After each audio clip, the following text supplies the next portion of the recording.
Hello everyone, today we talk about two aspects of high medieval literature that are substantially the Goliardic side, we'd say, especially of high literature, as we all see that this mostly stemmed from actually the same aristocracy that was kind of contexting a bit itself. These are also things that happened in other times, historically speaking, in the Middle Ages, but that, especially in the 12th, assumed, together with the so-called Renaissance of the same century, this stronger, character, this, if you want, even optimistic, positive take on the universe, on the world, that was being studied in this sense, a bit in all of its in all its aspects. And this is, in fact, a point of medieval literature that I think we often forget, because objectively medieval literature is very based, right, and very diverse and articulated.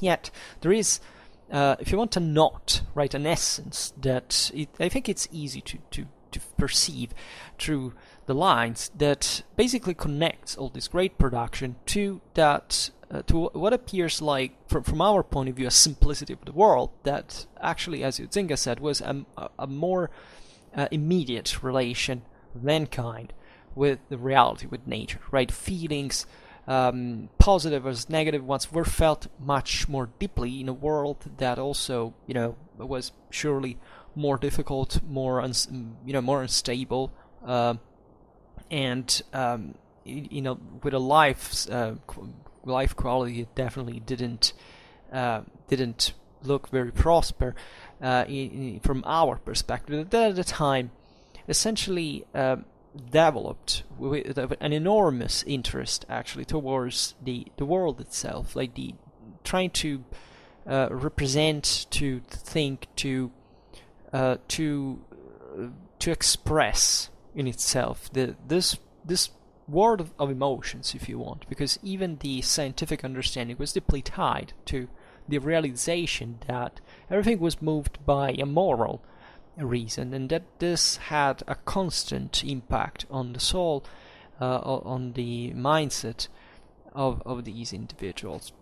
The other one is the way, aside from Goliardy, that is somewhat more narrow here, but in a broader also timeline, this opening of even cultivated high, let's say, literature to aspects that we would define as definitely more mundane, right, and more earthly and more properly human in this regard than it had been before, right? The idea that a story could be told, after all, not just as it was meant to be, but how in part it really was, and therefore that there's a process of secularization in part that takes place in this path, always remembering that this has properly nothing to do with whether these people believed actually in God or not, or how at least they believed in it, because they did, but they believed also in a lot of other things that always stood besides monotheism and Christianity, and that enriched the same religious experience at this time in Christian Europe, that definitely was reaching levels of intellectual development that were unknown to the ancient world, because Christianity introduced fundamentally this sort of double path, this double way. If you conceive, that there is an earthly dimension and divine dimension, and this has to do with body and soul, respectively, and therefore a reality that is connected with an inner side. I mean, there is a double connection, definitely. It goes both sides, both directions, but that they're somehow detached. There is something you can see, that you can experience, you can feel, but there is also something else beyond that, and that really makes sense as the most important element of Christian morality, because this is really the connection also with the worldly dimension, right? This is not just let's not expand excessively on it, because we don't talk about religion specifically today, but still realizing how, as we'll see now, figures that were, think about the Roswitha of Gandersheim, that were deeply religious and deeply concerned with the spiritual side of the story, also were able perfectly to represent with with no hypocrisy whatsoever, the reality of the world for how it was. Right, because if you really consider that humanity made on God's image, and the reality follows, with all the responsibility that follows, that derives from it, the creation is entrusted by God to mankind. Right, this is an enormous deal. This is a concept we don't share much anymore, aside from the religious point in itself. But the idea that we are somewhat atomically pulverized, and that we mind our business in a way that doesn't even try to encompass what's the ultimate responsibility that goes far beyond the individual experience. This is the deal. This is what medieval civilization can teach us in an incredible way. And objectively, modernity has lost track of, right? Ever since humanism, where this way of looking at the world, even inspired, and not really. Not even factual, but sentimental, not really emotional either, right? This idea that the telling the story, for example, it has to be just a matter of quote the source. But what about the feeling of a human mind, right? Are you surrendering the capacity of a person just because you don't see not the evidence, but that just a mechanical link between what that human mind can think and the reality, right? Because we have this sympathy, we have this capacity of understanding what goes on in someone else's mind, right? Even in history, we all need evidence, we all need to back with evidence, with reality, but our debates revolve not much about the evidence in itself, but at all times, if you think about it, every debate that happens is about how the person sees that. And what you're trying to do, that's not just understanding the source as a human product sometimes, but how someone else's mind revolves around it. And this, distrust that we have built towards humanity itself, I would say, is a great burden that we will have to destroy.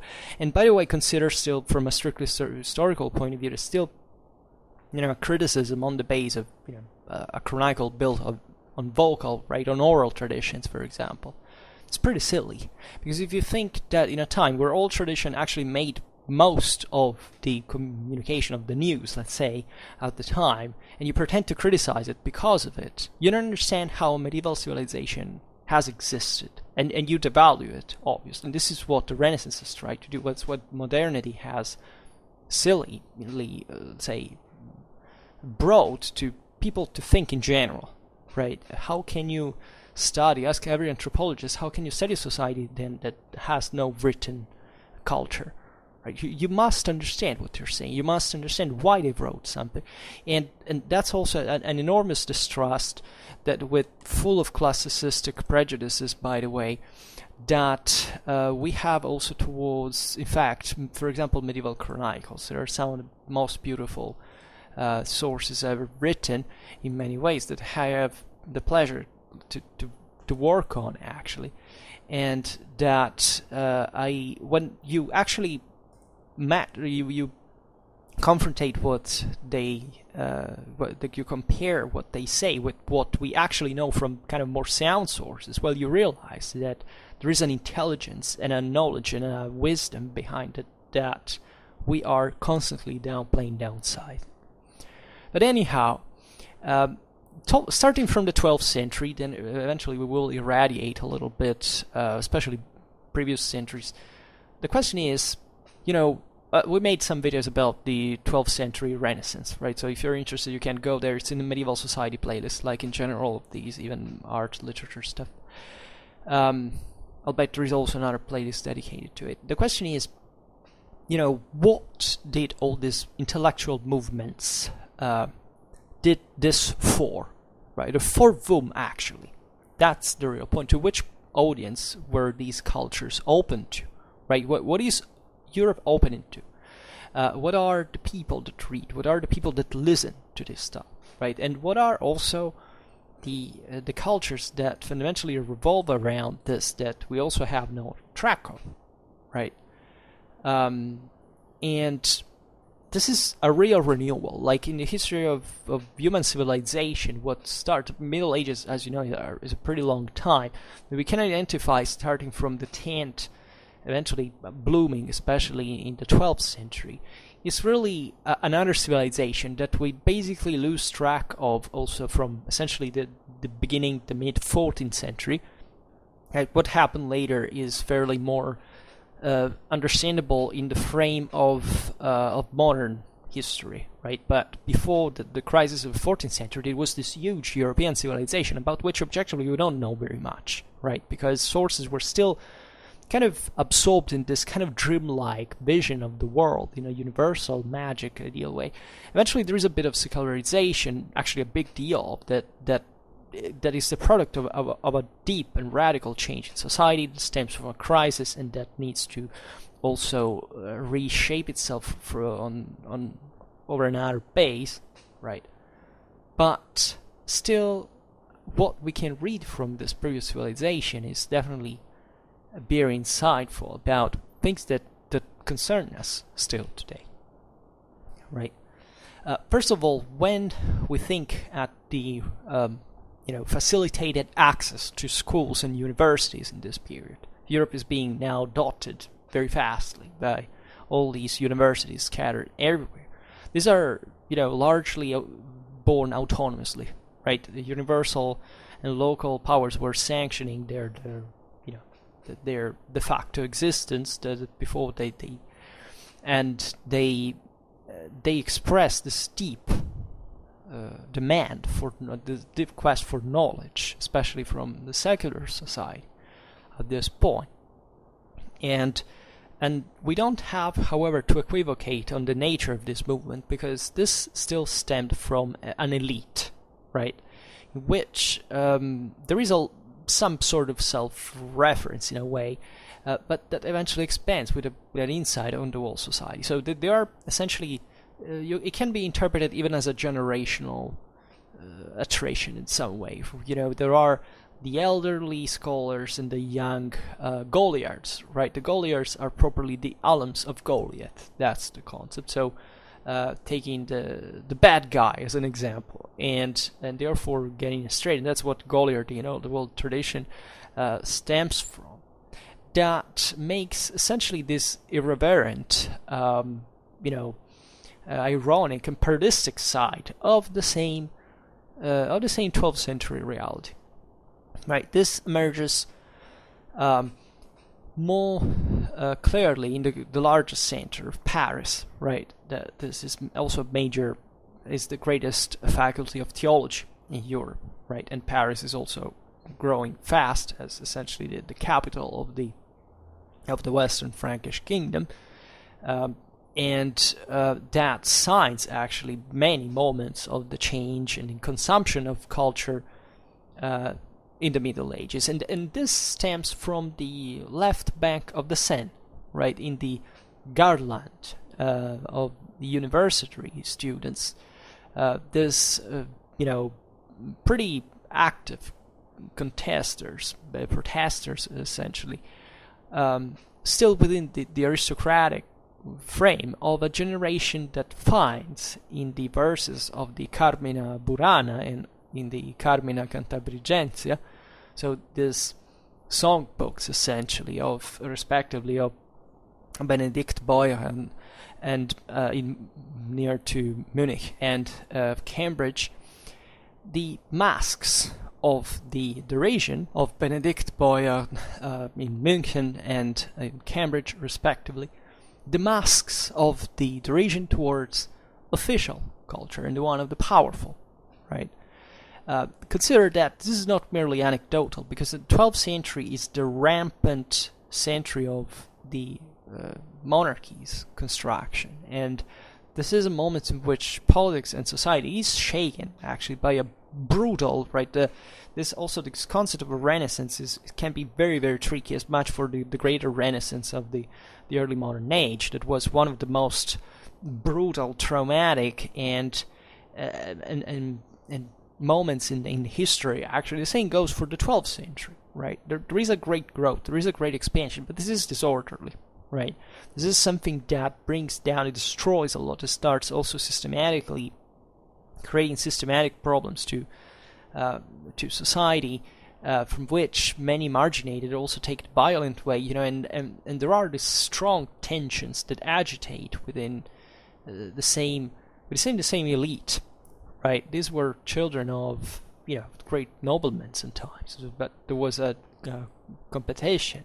Same with the crown, with the lower nobility, right? So there is a great dynamism that also develops, in fact, aside from official culture, this alternative views of the world that these young noblemen are actually pretty quick to grasp, right? In perspective, and this is really anecdotal because it's my opinion. We have seen it talking about the 12th century very often, that I believe the elites were doing a good job, right? What Europe was doing at the time, in all of its brutality, that of course is shared with the whole rest of the world, because the whole rest of the world was incredibly brutal and violent as humans can be, right? But also sees this real civilization taking place, this real structuring of concepts of authority, of order, that are actually balanced by morality, right? There is this great, complexity of society. It naturally brings to enormous difficulties that you can't cope with just with violence, right? And institutionally speaking, the growth of what would become known as the so-called national monarchies is the proof of a moral success rather than just a.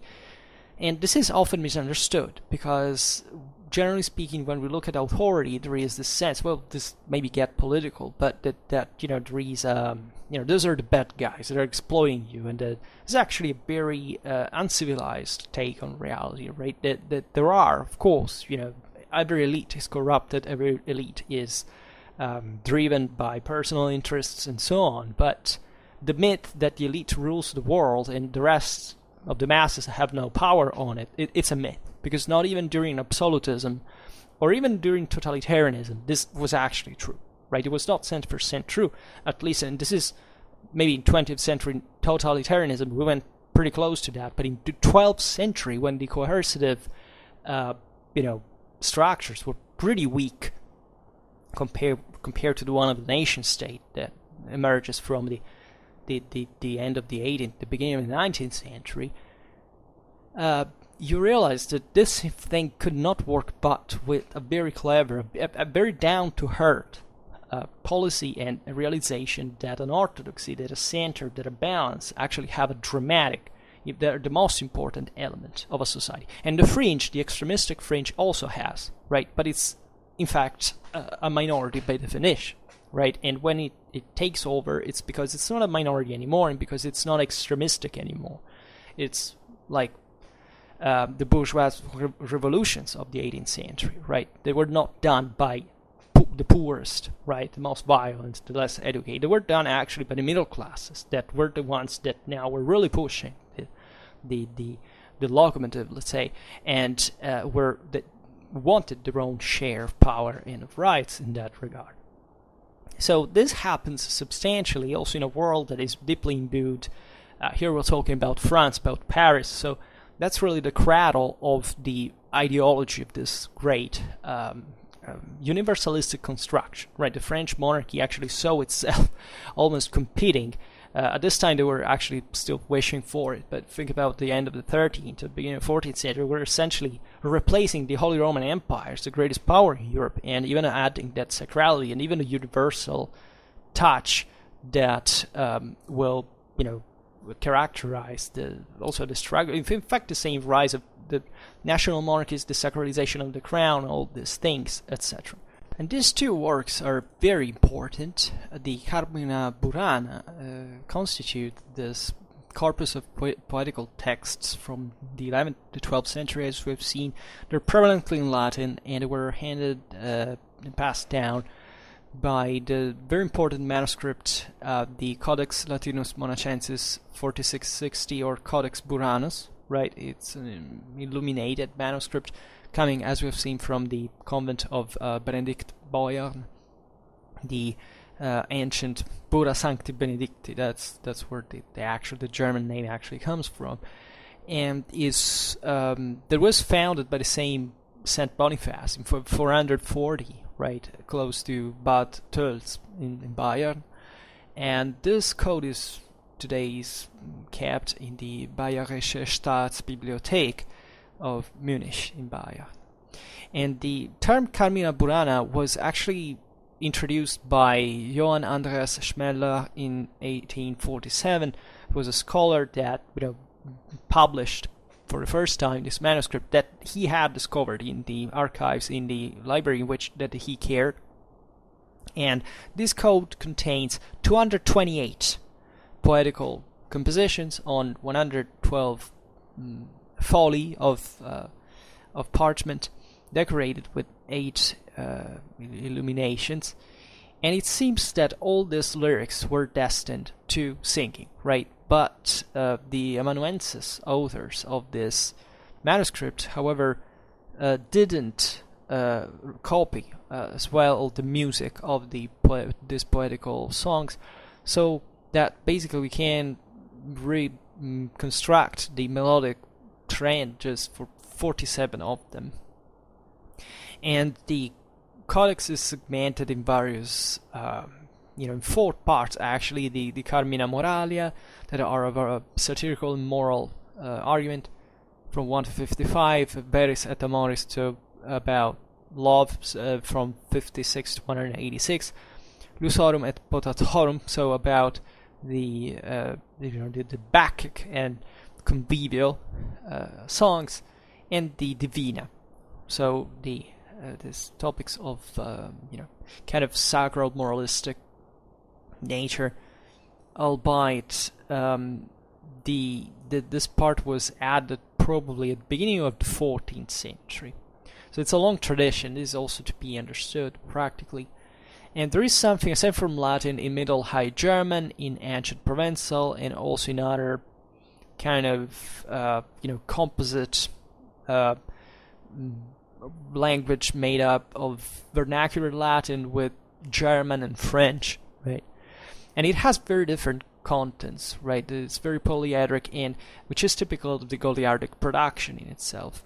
So from one side we find the most famous Bacchic hymns, the songs of love and high erotic content, and the blasphemous characters of the liturgy. And from the other side, however, there is also, this is typical also 12th century. We see also the heretical instances, this moralistic refusal of wealth, right? This very fierce condemnation of the Roman Curia, of many members were kept always considered as, always seeking for power, nothing else. But, there are beautiful passages, but today we don't read them, but the point I would like to stress is that these authors were not just dedicated to vice, right? There were so many different people that entered in this current that was actually a bit in general against the mundanization of the men of church, right? This was an instance also of the same reform in papacy, after all. And in fact, the same content is not against the divine institution of the church as such. Always remember, this is no free, modern thinking, atheistic, not at all. These were full Christians, and they were actually also not very sympathetic, definitely, towards atheism in this regard. And the concept is given for granted in every song, right, if you read it. No chant attacks the Catholic Church, but just its corrupt members. And from the other side, also this, contents of this manuscript is, as we've seen, composed by very different authors, right? And they all have a different character, their inclination, and also their own ideology. There's not a literary movement proper, right? That we could say in the compact and homogeneous sense of the term, right? The original texts are also, intersected with certain moral and didactic notes, right, as it was used especially in the early Middle Ages. So this thing was also studied and somewhat it circulated and was famous, right? It was collecting an older legacy, in many ways. And the variety of topics, as we have seen, especially the religious, the romantic one, but also the profane and kind of licentious one, and the adopted languages resumes the lives, if you want, of the authors, the clerici vagantes, as they were called. These literally these aerating clergymen, right? Also known as Goliards, but it was a nickname. It was in part. I mean, probably there was some clergymen as well, and the Goliath name, right, came from the bishop. That was the name was attributed to the bishop Peter Abelard, as such. So there was this religious origin also in the concept that this was a criticism tied to the heretical movements. We also made a video about Abelard, and they also were European proper, right? There were people who they were the elite, the intellectual elite, shifting all these universities around Europe, right? That were popping out, as we've seen, all over the continent, and were assimilating, if you want, the most concrete and terrestrial spirit, right? While the Carmina Cantabrigencia are also Goliardic poems, as we've seen, in still medieval Latin, on 10 folii from the Codex Cantabrigensis, that is now kept, in fact, at home, the library of the University of Cambridge. And the survived texts were copies that were made right before or right after the Norman conquest of England, right, in 1066. So they're very old. And they could have been, and this witness, by the way, as we will see now, also contact with, of course, with the continent. It was more intense than just to attach it to the Norman conquest as such. And they might have been collected by an English scholar that had traveled across Europe in a period that is posterior to the last sung chant that is dated to 1039, and that he had brought to the Church of St. Augustine of Canterbury, where they were copied and where the codex has been kept for a long time. And the original manuscript was probably destroyed in a fire that hit the church in 1168.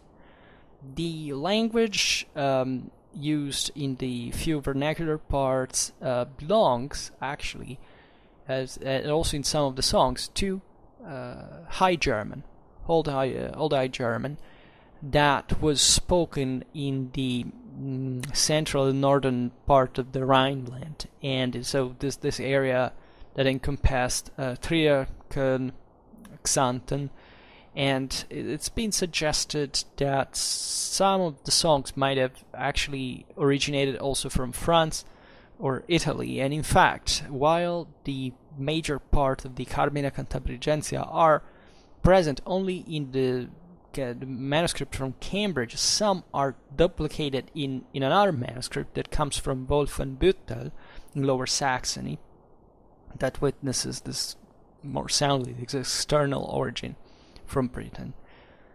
And for a long time it's been believed that the Carmina Cantabrigensia were 49, but there was a missing folio that contained 27 of them, was discovered in Frankfurt and given back to the library of the university in 1982. And the Carmina are copied by the same hand, other 7 are copied by a different hand, but it's believed that they belong to the same codex, besides the first 49, and that have been identified as probably as making part of the collection, and therefore it's believed today that the total number of the Carmina Cantabrigencia is of 83, and some of them are also nomated, right? That is, this sign that is in notal, in the musical notation of the Gregorian chains, right? It is that makes us believe also in this case that the entire collection was sung, and 4 of the 49 original were defined as melody, that is melodies, essentially, that is the sequences, and the aim of the collection is still yet to be clarified. It could be an anthology of Latin verses that was used to teach the language, or a book of songs for the errant minstrels. I remember I said the rating before, it's errant, of course, and my damn English doesn't work. And the clerici vagantes, the so-called, right? So still this figures that might have been tied to the same, also to this lay world, of course, of the universities, and also they might have emerged as a private anthology, right? And Sidewell thinks that it could be the repertoire of an entertainer that worked even at the imperial court. Nobody knows, but definitely makes you understand about the composite nature of this collection. This is really unique in its own kind. And the contents, right, are some of the most wild in a certain sense. I mean, they're very irreverent also towards the religious mindset anyway. I mean, it's provoking in the sense that, for example, the Spielmessen, right, these fake masses that were celebrated by the students, was one that said explicitly, in troibo ad altarem Bacchi potemus dolus vobiscum et cum gemito tuo, right?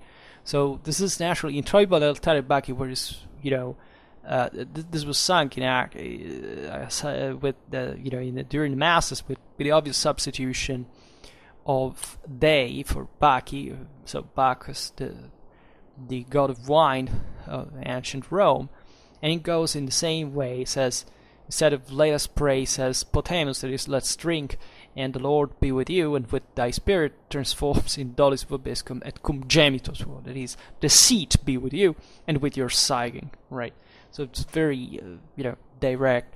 And there is another very important figures here, like Hugh Primus, right? Hugh Primus was fairly known. He's at the time was attributed. He was the author to whom were attributed several works, also of unknown people. He was a cultured man. He was probably a teacher of grammar at the school of Orléans, and he was imbued with classical culture. And he also, however, led this lifestyle, wandering city by city. He was a Le Mans, Tours, Reims, Beauvais, Saint Paris, where he arrived in 1142, and he lived freely, right, forever running away, from a boring poverty, living, gambling, drinking, loving, and exceeding the table.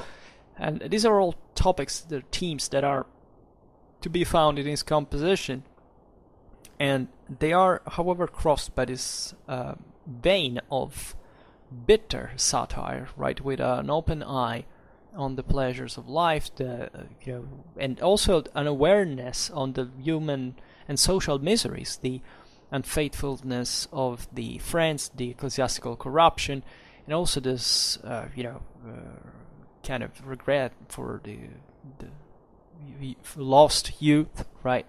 Sometimes he's often associated to the arch-poet as such, also in lifestyle, actually.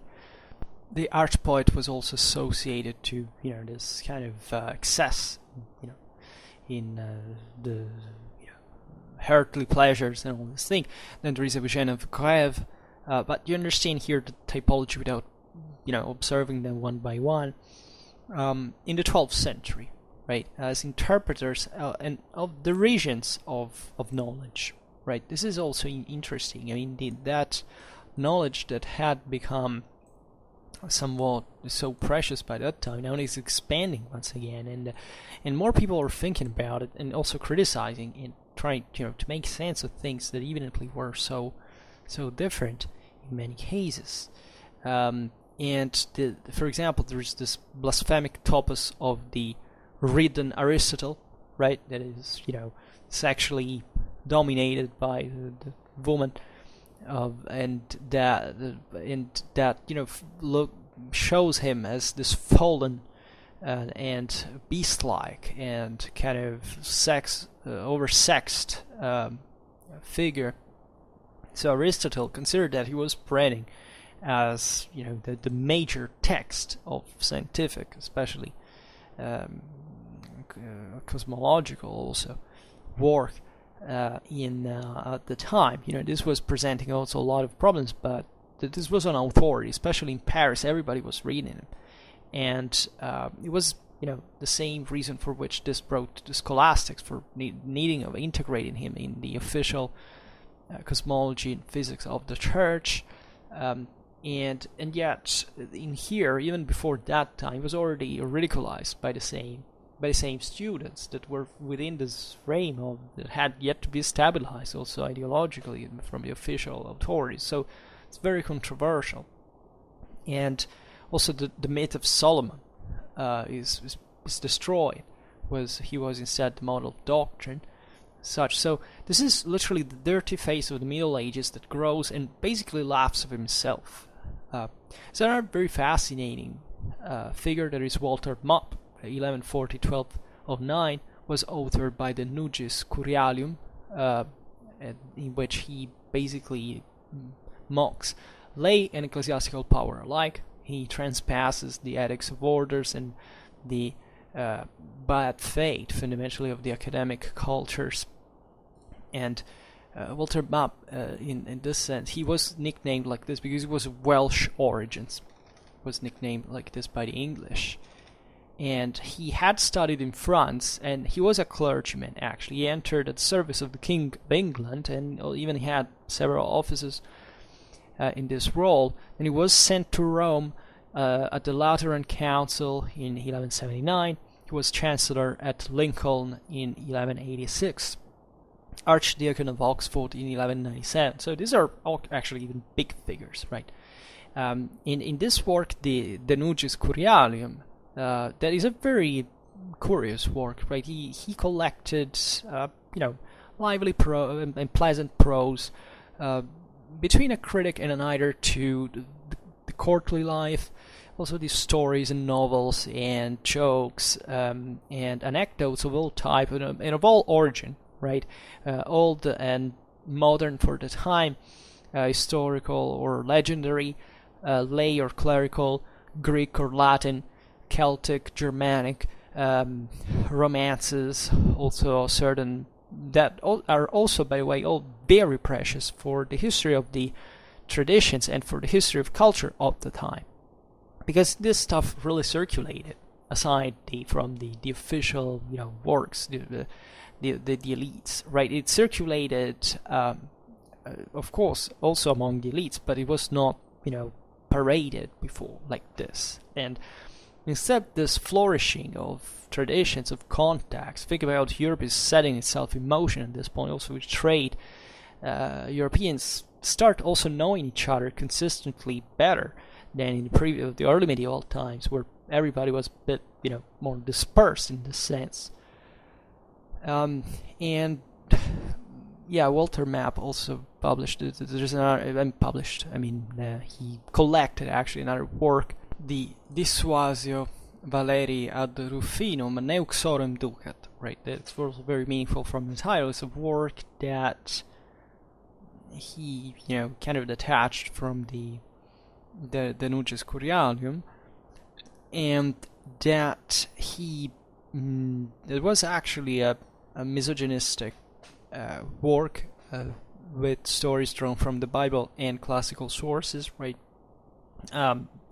Misogyny was actually quite widespread at the time, and really also from this kind of contrast, always this moral topic, right, about politics and society, but it always emerges, especially when there is this great aggressiveness during the youth towards authorities and so on. Then these people in the older age, this is typical of many authors at the time, become ever more misogynistic, and there is this kind of individuals kind of falling back eventually in the in the net of that same common culture that they were kind of criticizing themselves. But here even the thing is more complex. But anyhow, Walter also was a poet. He has left us, at least preserved, few verses of satiric nature, and his work was actually pretty rich, and contained this great mix of religious canticles, violent satires against the Roman Curia and the monastic orders, sermons against avarice and luxury, and erotic and Bacchic chants together. And he can be considered like the maximum, even representative of the Goliardic poetry by some, right? Some have identified him in saying Goliath. That would have given them the name. That we've seen also Abelard was an option. But the critic actually has demonstrated that all these lyrical and satirical chants belong to different authors of different ages, different country, and it was not one Goliath, but also even too many of them that also didn't have much to do with Walter himself, right? And he's also attributed several other works that eventually they weren't practically of his creation. And so this work that looks also in a society that expresses, if you want, the goal of role reversals, Dionys, as well, and of a world in which the institutions do not work pretty well, right? It also used to mock the Aulic modals, the versifiers of a great classical late Roman tradition, also like Persis Jovinal, but also Juvencus, Sedulius, Venantius, Fortunatus, and so on. And there is also street theater, all this stuff, and a theater of literature, right? That is definitely destined to the masses, to the crowds, to the popular elements, and that displays this intersection between cultivated culture and oral culture. Right, the public is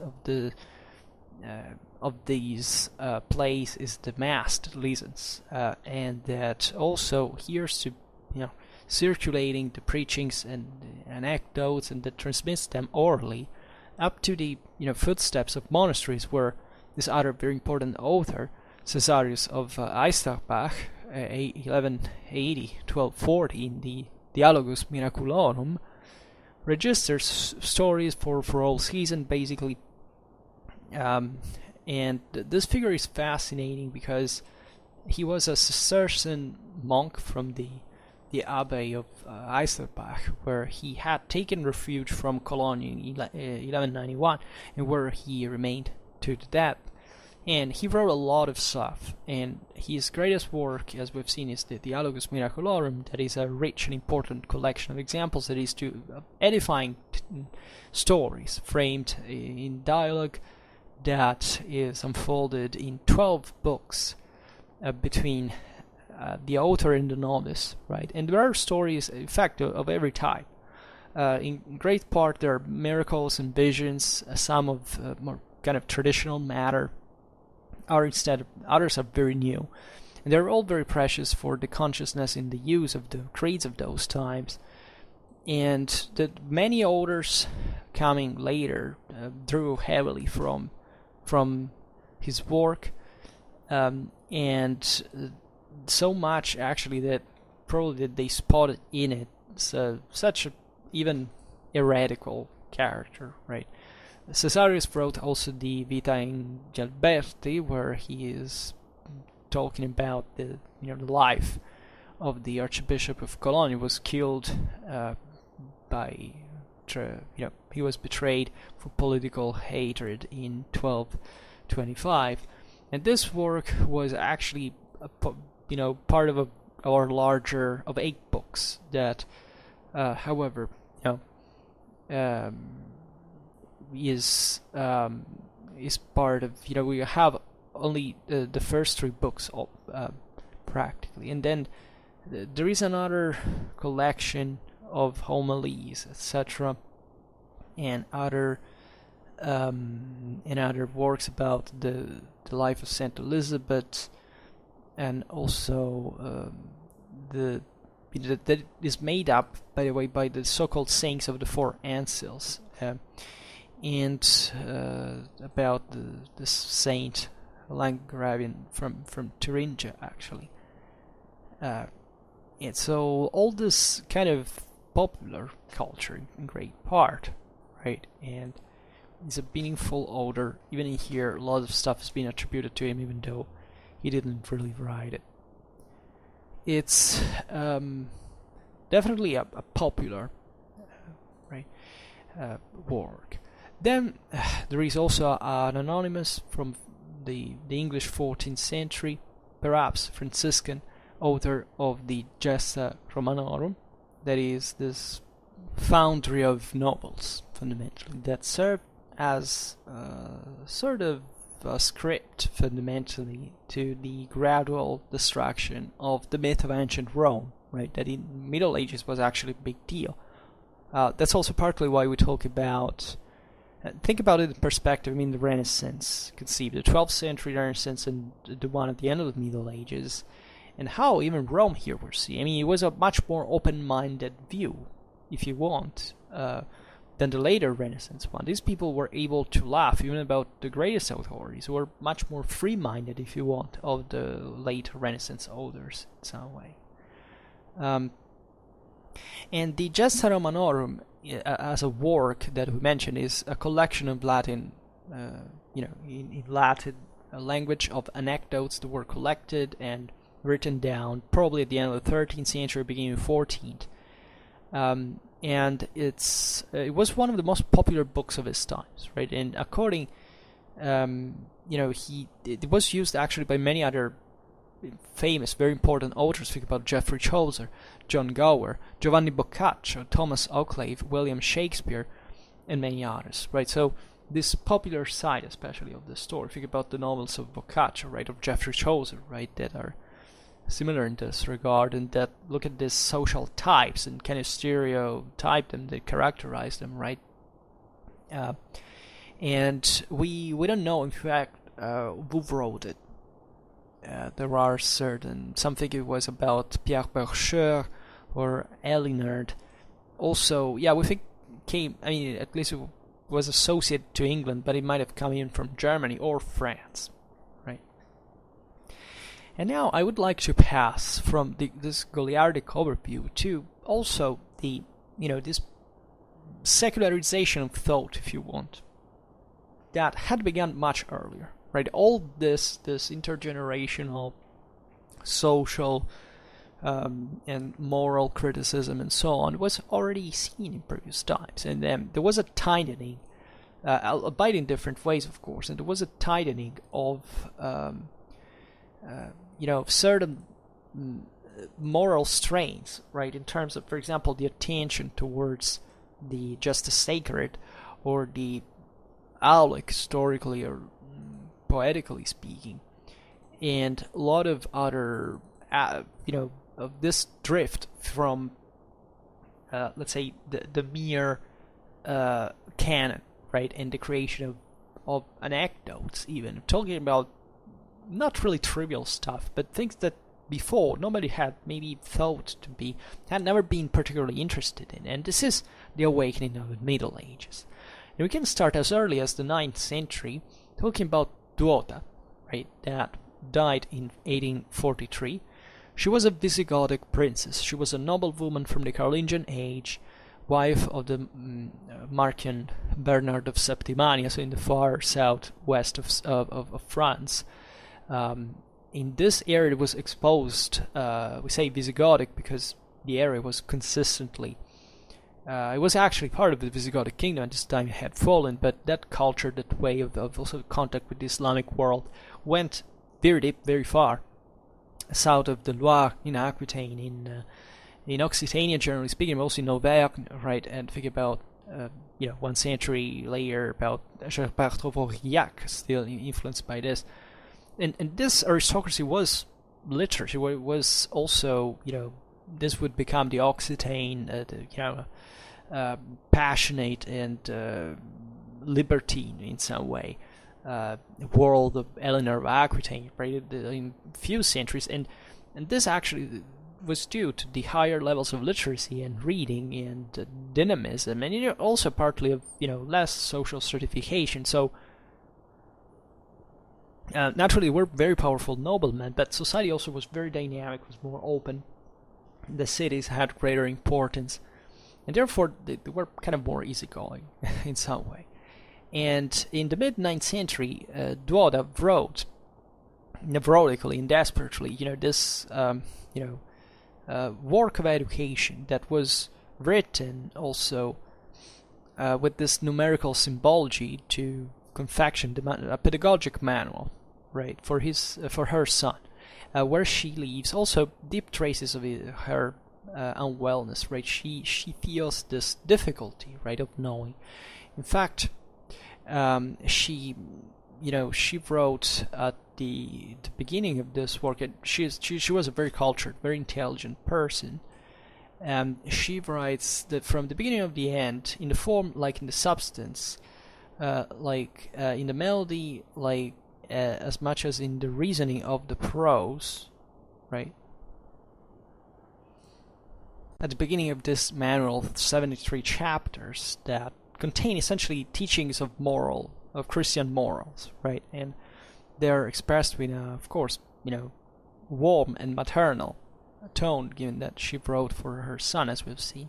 She states, many things of those that remain hidden for us are clear for many, and if my people were similar to me are darkened in the mind and lack of intelligence, the least I can say is that I even lack even more, right? So she starts from the idea that still knowledge is complex, right? Then she says, but I am your mother, my son William, and the words of this manual are for you, right? And she teaches actually very, very nice things, as with love towards God, the little brother, the father, the friends, the companions, but also the poor and the unhappy, right? So there's a continuous reference to the scriptures that are not really commented, right? And this actually proves that they were well known both by Duoda and by her son.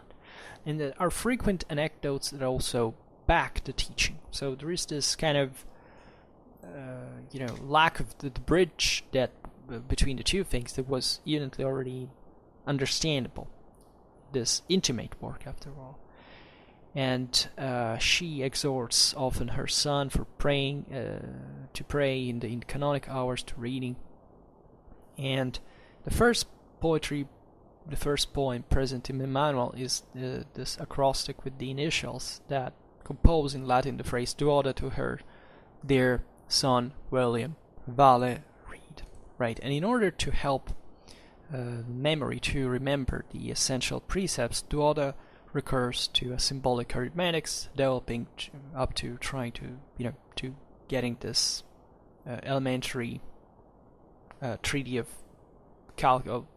arithmetics, basically.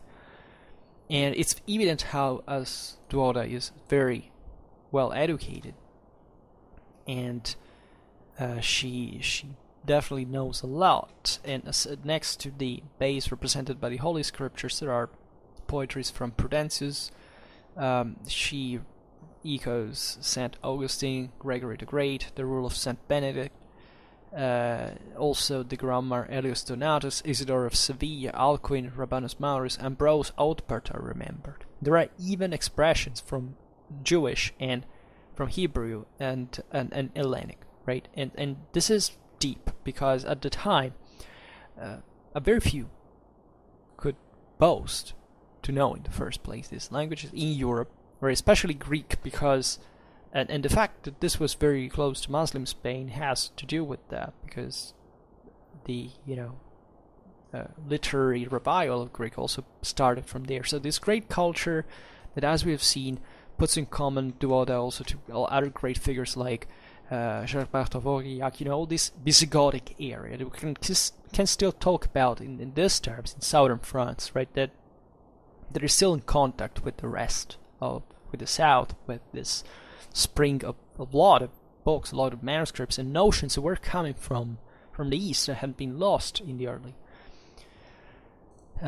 Middle Ages, and then there are, so considering here the symbols that are passing here through, from mouth to mouth. The books provide anecdotes even about Charlemagne, right? In the case of Notker of St. Gallen, right? The stutterer Balbulus that lived in the 9th century, died at the beginning of the 10th century, and he wrote the Gesta Caroli, right? That is a chronicle essentially of events happened in France in the 9th century. That, together with the one of Eginhard, is one of the most important, at least, sources on the period, actually, on the figure of Charlemagne as such. And he also wrote the Liber Hymnorum, dedicated to Liutward, was Bishop of Vercelli in the years 880, 884. I mean, these were tough times. Think about the second invasions. So this guy from France writes to Italy, and they exchange knowledge, right? Stories, things. This work especially contained compositions, both poetical and musical ones, right? And so it with sequences, with all this also technical aspects. So this was the world, the Europe that was beginning to restart, right? Even before the 10th century, as we see here. And so there is irony in all this. This knowledge is not, as we were saying before, just aulic or official. These are stories that even put things in perspective, that teach about kind of weird things, and that's what breaks the intellectual refrain to talk about, to discuss everything, right? That this borders between the various teams is crumbling. And this is all the more evident in later chronicles, also of areas like Italy during the times of the communal freedoms, that literally explode, as in terms of chronicle productions, there are really masterpieces in this regard. And there are two authors that are very worth mentioning in this situation, that celebrate their heroes, the panegyrism. For example, in Salim Bene from the Adam, right, 1221, 1288, that in his chronicle is really looking at the end of universalism in some way, even if he probably doesn't realize that, but at least he is the last of that generation. And he was a son of Gui, and he was born in Parma, in northern Italy, from the Adam family that came from the smaller nobility. And the citizen environment at that time vibrated with the Franciscan preaching. We are at the beginning of the 13th century, so that those were the years. And extremely pious, devoted was his mother, that eventually entered, in fact, in the order of Saint Clare. And also to which also a nephew of her was in. And Salim Bene assisted when he was a boy to the famous Alleluia of 1233, and this made a great impression to them, so much that in 1238 he entered in the Franciscan order, like his older brother. And he had actually to run away from his father because he had persecuted him, because he wanted him back, right? He even called the emperor, right? He even wrote to Frederick II to get his son back, because he was a nobleman. He didn't have to be a Franciscan. He had to remain for the family in the city, becoming a knight, a man of politics, etc. And he didn't manage, however, to persuade him, right? And that's where Salim Bene traveled, in the Franciscan order that, as you know, had a European dimension at that point. He was in Lucca, in Siena, eventually in Pisa. And from there, he eventually remained in Parma during the famous siege of Frederick II. Then he was sent to France for studying and also for bringing letters, perhaps, from the besieged. And at Lyon, he met with Innocent IV, that was at that time waging the war against the emperor. He frequented his co-citizen, the Friar John from Parma, who was the general ministry of the Franciscans.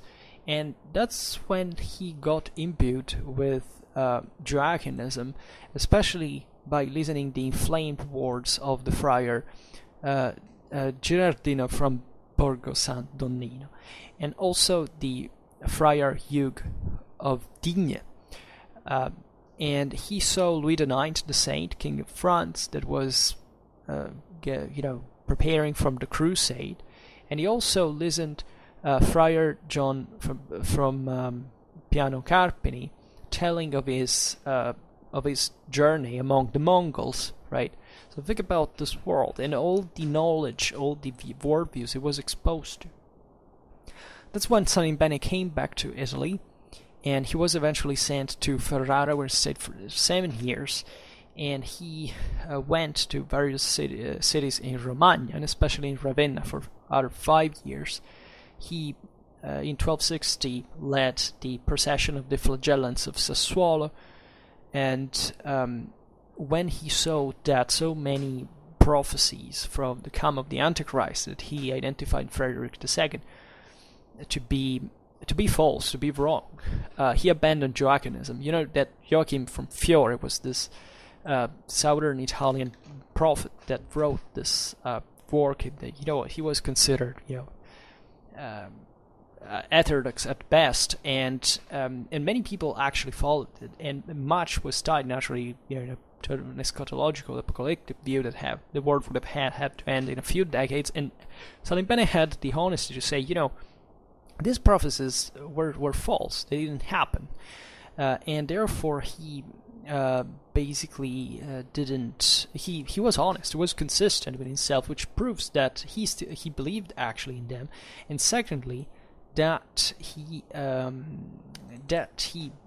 believed in this, in this world so much that when the prophecies didn't happen, that is, for example, with the death of Frederick II, it would have been the come of Christ because he was the Antichrist. He said, you know what, Frederick II, even if he hated his guts like crazy, was not the Antichrist. I mean, a perfectly consistent person, crystalline, with all his prejudices, with all his hatred, right? With all the political situation here was atrocious. In fights all over, this terrible time, actually. And eventually he went to live in the convent of Monfalcone, not very far from Reggio in northern Italy, and he died in 1287. And he wrote a lot of chronicles, as he wrote himself, but we have only one. That is also even lacking the beginning and the end. But this work is amazing, right? It's one of the Salimbene is one of the greatest chroniclers in the Middle Ages. Not much just because of the vastity of the work and for the importance of the topics that he deals with, but also for the incomparable effectiveness in which he describes facts, right? His Latin betrays strongly his local tongue, right? But he also has some elegance in this, and he expresses very, very contradictory aspects of mankind, right? He, and of himself, actually. He was a fervent believer, as we have seen, even if he was, bitter critic of men and of religious institutions. He was mystical and skeptical. Sometimes he even joked, and he loved good table, good singing, vernacular poetry. He was popular in some ways, but also aristocratic minded, and he was a Guelph. He was definitely believer in the anti-imperial party, but he also had sympathy towards Frederick II, and in fact, probably this prevented him even to have a career in his long experience in the Franciscans, that, as you know, worked for the papacy, for the Guelph system, and his work is so varied that both from a historical, philological, folkloristic, philosophical point of view, for the history of Middle Ages, it's a great read, a fantastic read, and it's also a work that is fairly, I wouldn't say unexplored as such, because it's been studied consistently, but there still has a lot to tell, right? That really are, that's why I said before that chronicles are so important, because we tend to dismiss them, right, as narrative. Yeah, but this stuff is actually pretty good. It's not like chronicles written by clergymen for kings and princes. This stuff emerges spontaneously, and it tells things that were pretty relatable at the time. This is bitter and deep political criticism in this regard. There is another great work in this sense, always from Italy. That is the one from Jacopo from Varazze or Varagine, 1298, who wrote the Legenda Aurea, right? That cuts out this man and saints in its own specific way, and he was also Dominican writer, right? He entered in the order in 1244. He was provincial of Lombardy between 1267, 1277, and eventually from 1281, 1286. And he eventually became Bishop of Genoa, Archbishop actually, where he died in 1298. And between the 50s and the 60s of the 13th century, he wrote this Legenda Sanctorum, also known as Historia Lombardica, in relation to the legends about the Lombard kings, and that is principally known as Legenda Aurea, though, and it's basically a corpus on the lives of saints, right? It's organized on the basis of the same liturgical calendar, and there are various branches also of oral tradition with sources collected in the previous hagiographical collections, especially the Dominican ones, such as the Epilogus in Gesta Sanctorum of Bartholomew from Trento and the Speculum Historiale of Vincent of Beauvais. But they were both composed in 1244. And the Legenda Aurea had an immediate and enormous spread, right? We have up to 1,000 preserved manuscripts, right? This was huge at the time. It was a bestseller, spread all over Europe, and literally from northern Italy, northern France, Flanders, England, northern Germany, all over France, Spain, then in Italy again. And in fact, this spread appears to be directly connected to the originary ends of the work that was compiled in order to serve to the building, let's say, of the edification of the religion, the clergy education, if you want, and as a repertory of exempla from which to draw, right, for preaching, and therefore to look at the base production of sermons that also is expressed, for example, by the Cronica de Civitate Janue that Jacopo wrote at the end of his life, and that has evidently this religious function. And there are very important Marian sermons that, together with the episodes of the Legenda Aurea, contribute to define better also the Mariological themes at the time, such as death, funerals, burying, as the prelude to the privilege of integral resurrection in soul and body after 3 days, And these episodes are all drawn from the apocryphal and Eastern tradition.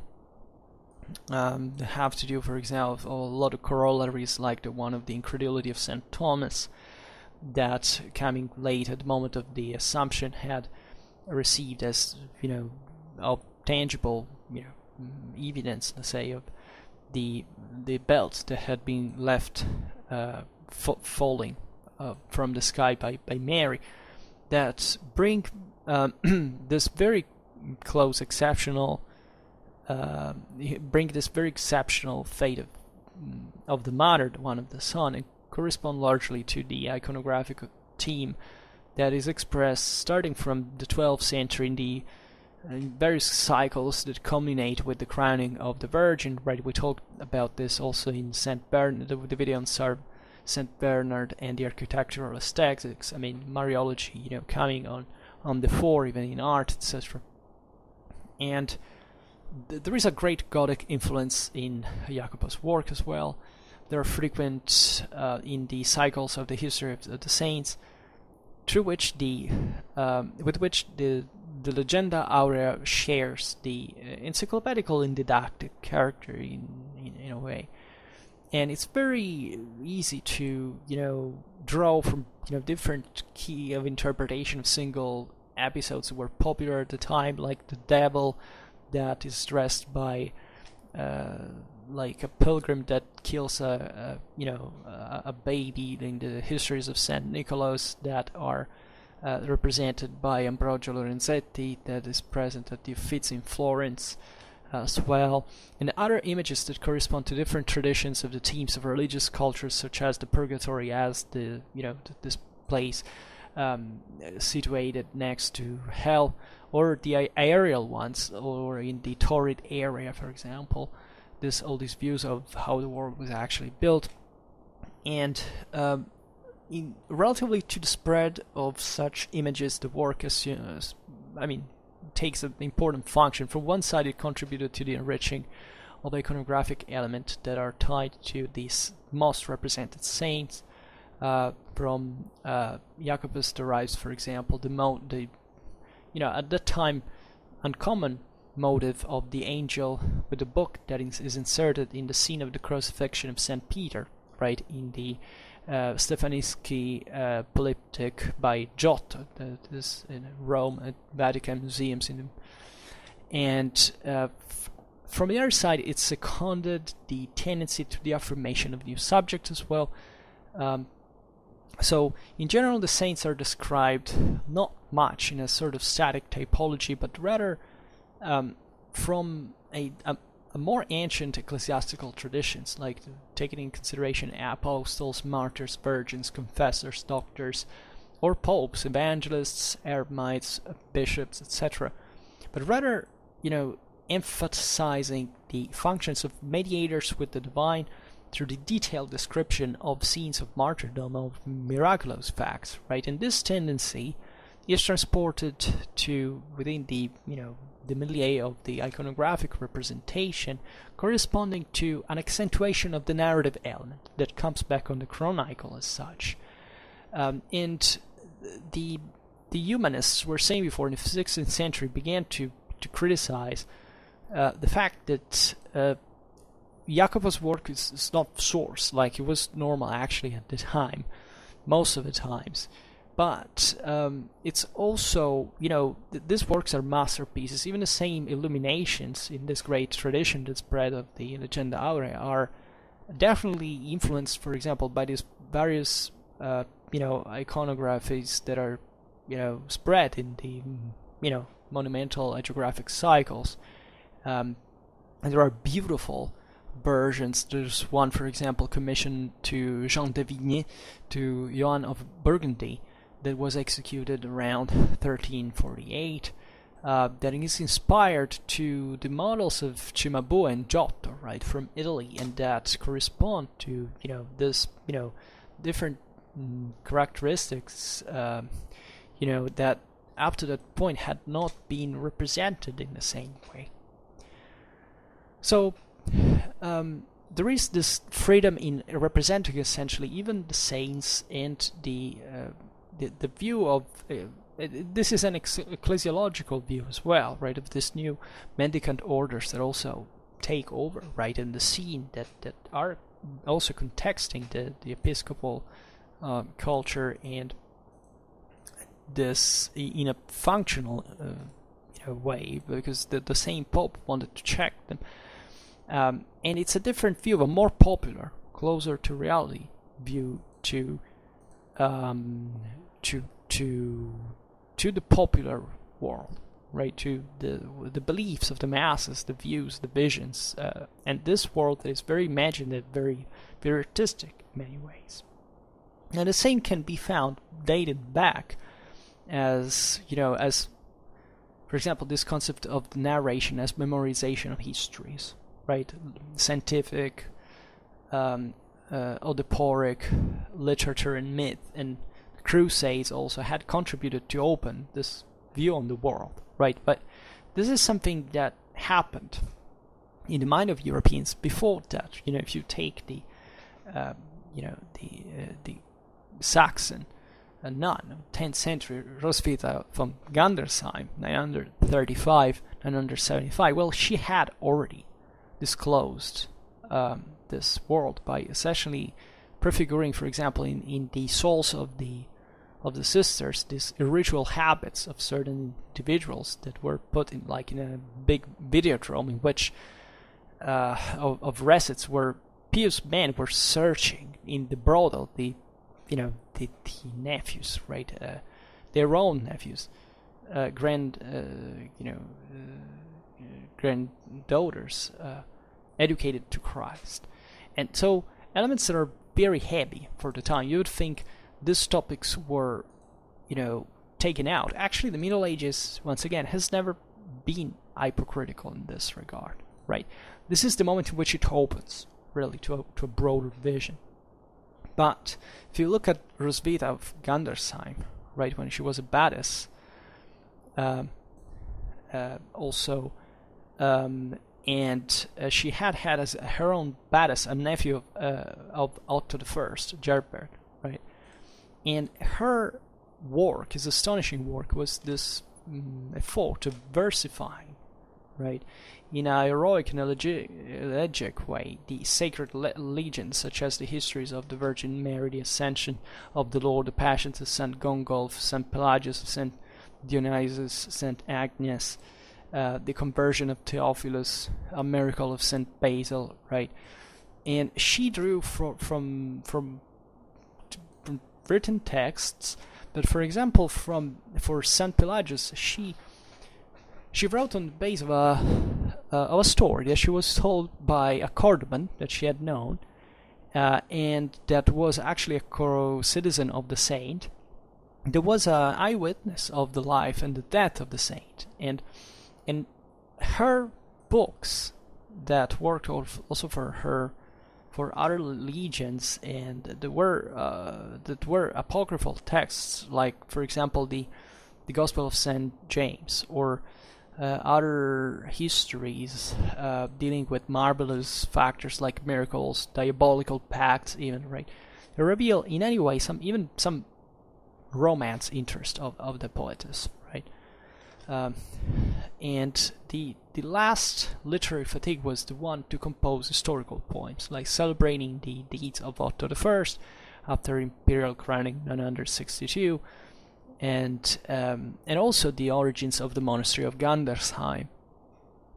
But all these works that are definitely remarkable would have not made her win this great place in medieval Latin literature if she hadn't written also the 6 dramas, right? She knew very well the classical texts, and he basically tried and dared, actually, and she was the only person to do it throughout all the Middle Ages. That's what Roswitha is really remarkable, to imitate Terence, right? She wanted actually possibly to substitute the work of the great Latin comedian, not on the scene, right, where the same Terence had descended on, and where definitely Roswitha didn't want to raise, but in the schools and in the libraries, right? The comedies of Terence had become at the time one of the most read and studied texts at the time, one of the most spread and researched ones, right? But they were very moral, right? And this had to do a lot with the way Roswitha took this text again to reverse their content, right? In creating this opposite to the literary gender, like the one genre as this one, in which especially women were misrepresented, right? That she were lascivious, etc. And she wanted instead to celebrate the chastity of the holy virgins. She therefore chose as topic of the dramas in the hagiographic literature, right? And since it seemed that the dealing with guilty love was in the comedy the essential element, she preferred the pious legends that could provide in certain about certain topics the redemption of the same.